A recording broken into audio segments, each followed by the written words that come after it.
Hi guys! Welcome back to my channel, and before anything else, if you're new here, please click that subscribe button and let's get right into this video. So in today's video, gagamit tayo ng bagong polygel kit from Shopee, and ito yung NONA Polygel kit. Matagal ko na tong pinaplanong bilhin pero medyo pricey kasi siya kaya kailangan ko munang pag-ipunan. So pag pupunta kayo sa Shopee, may pwede kang pagpilian na with or without a nail lamp. Bala ko sana orderin yung nail lamp kaso out of stock na siguro. Pero 100 pesos lang kasi yung idadagdag mo para may nail lamp na siyang kasama. So, depende sa'yo kung anong gusto mong bilhin. So, ito yung itsura ng box niya. Actually, isa to sa dahilan kung bakit ko ito binili. Kasi it comes in a box and it was smaller than I expected. Pero okay lang naman. This is my first polygel kit na may sariling lagayan. Kaya nakaka-excite siya i-unbox. Dito sa likod nakalagay yung instructions on how to use the polygel using dual forms. So, let's see what's inside.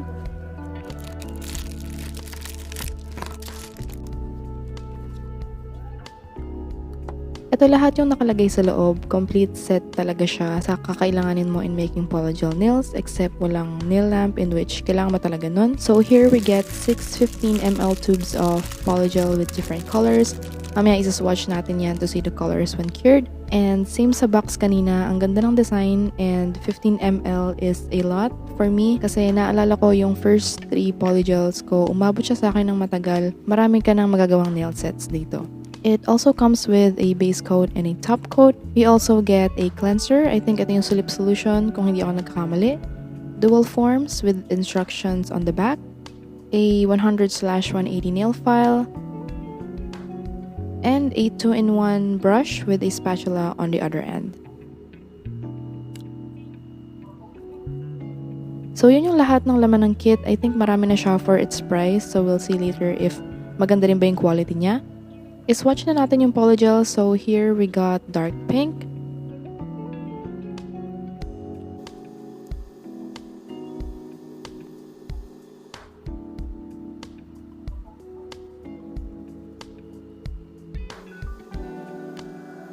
rose pink,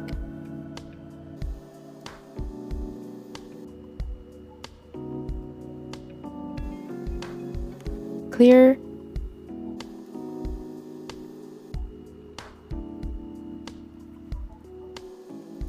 pink,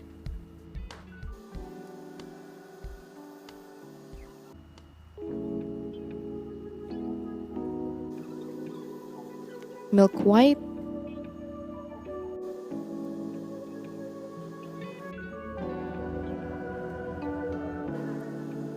and nude pink.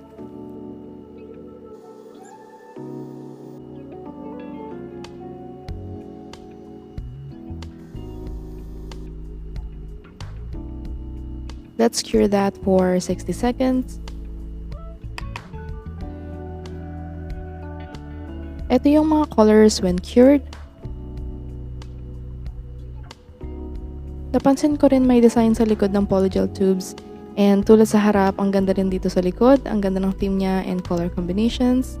So let's start prepping. I-push back natin yung ating cuticles using this pusher. And gamitin yung opposite end to scrape off dead skin in that area.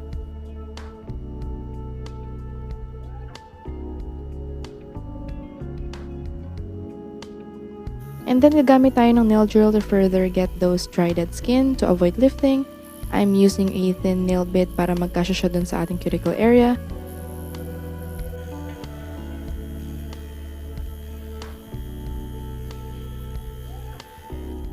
After that, gagamitin natin tong file to roughen up the surface of our nails. Pero since bago to, be gentle sa pag-file kasi super sharp pa niya and ayaw natin na ma-overfile yung natural nails natin, so do it gently. And then, mag-a-apply naman tayo ng nail dehydrator and primer.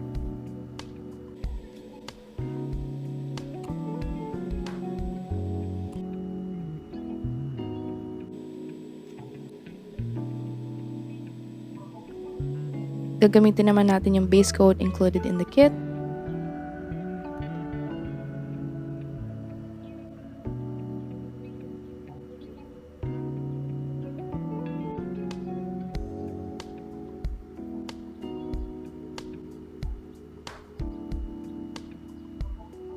And cure that for 60 seconds.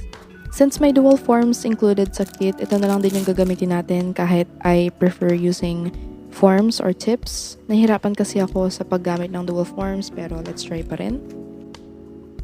So, isa-size na natin yung dual form sa ating nails. Dapat ma-cover niya yung buong nail natin from side to side.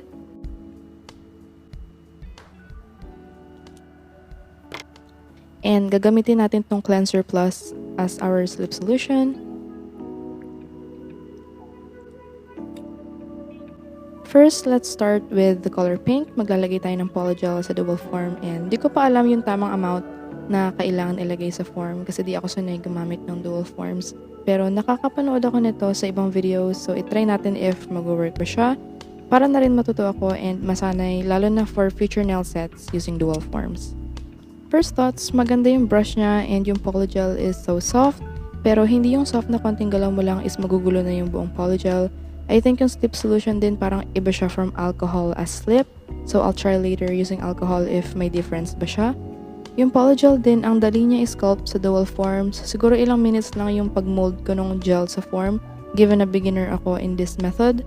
And naalala ko medyo makalat yung first time ko using dual forms pero in this one nakaka-surprise kasi ang linis and nagsistay talaga yung polygel in place. So i-cure natin siya for 60 seconds and then let's pop off the form. Ito yung maganda sa paggamit ng dual forms, napaka-smooth ng top result na parang di mo na kailangan i-file kasi ang linis and smooth na niya pero ang nagawa ko lang is manipis and I think kailangan ko pa siya kapalan kung ganito kahaba yung magiging nails natin pero gawin muna natin lahat ng nails bago natin ayusin yung thickness nila.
For the thumb, gusto ko i-try encapsulating glitters so gagamit muna ako ng transparent polygel para may kakapitan yung glitters.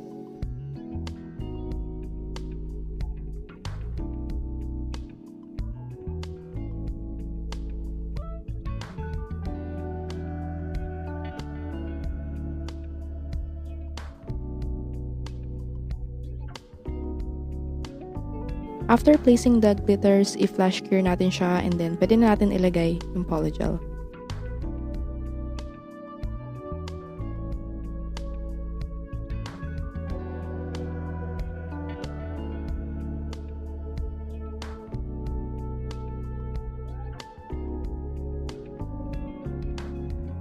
So this is after all of the nails are done. Yung sa pinky ko, kailangan ko gumamit ng nail form kasi walang size yung dual form that's small enough to fit my pinky. Masyado kasing maliit yung pinky ko lalo na sa left hand. Then try ko rin i-adjust yung dual forms by filing the sides pero masyado pa rin malaki so nag-nail forms na lang ako.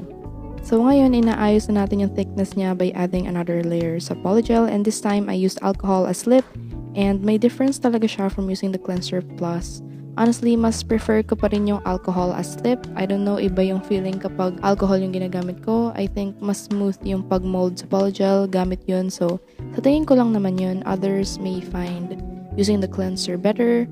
Basta gamitin mo yung mas bet mo. Okay lang naman kung alin dun yung gagamitin mo. So, as you can see, kahit nag-add ako ng another layer of polygel, ang smooth pa rin ang surface niya.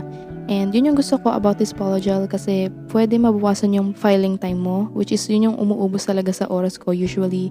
Kaya ang bilis ko tong natapos tong set na to.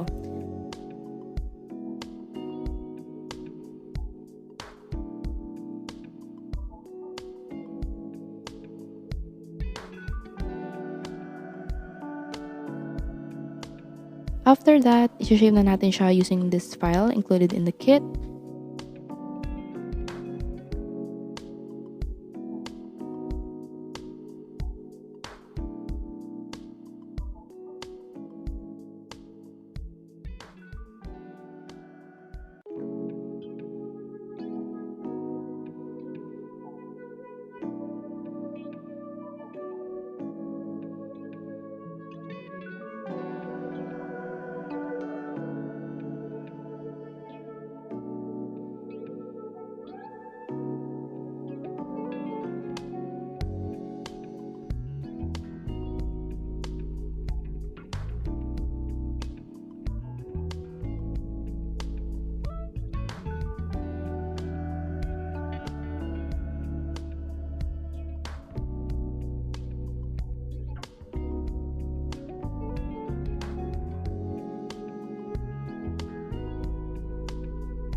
After filing, we're gonna buff the nails.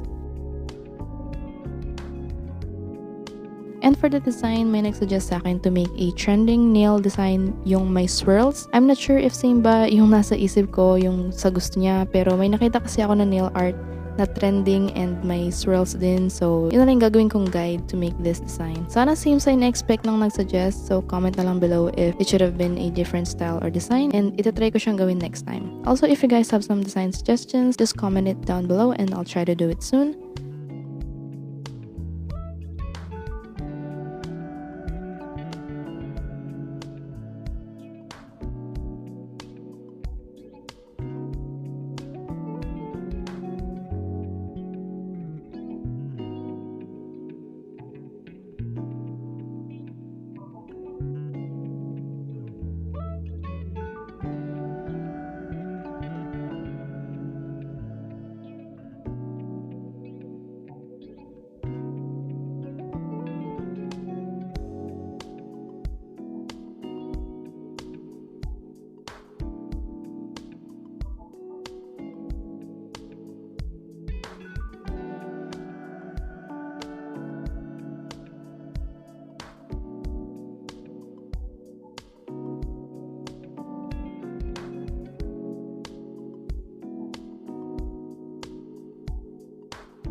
So, ito yung nagawa ko nail art. Nakaka-surprise kasi ang ganda ng kinalabasan. Nagustuhan ko siya kahit ang daming minutes ko itong ginawa. So, after that, we can apply top coat included in the kit.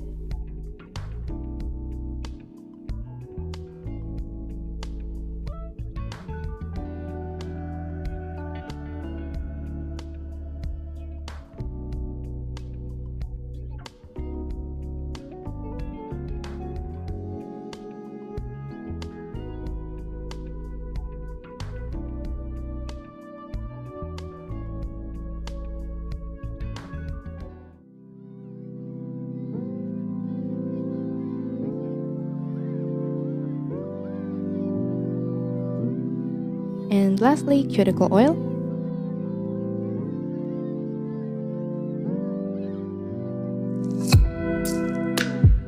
So here are my nails and I'm so happy. Ang ganda ng kinalabasan niya kasi I'm using a new polygel kit. So iniisip ko talaga na dapat maganda yung kalabasan niya. Na-pressure ako masyado pero in the end, I'm happy with the results. Also, I had fun doing these nails in the process. Nakaka-enjoy gamitin tong kit na to. I think it's very beginner friendly. So if you're interested, I've put the link for this product down below. And I hope you also enjoy using this product like I did. So I hope that you guys enjoyed this video. Don't forget to give this a thumbs up. Comment down below suggestions on what I should do next. Also follow me on Instagram at @thehappyfingers. And if you're new here, subscribe to my channel, turn on my post notifications, and I'll see you on the next one.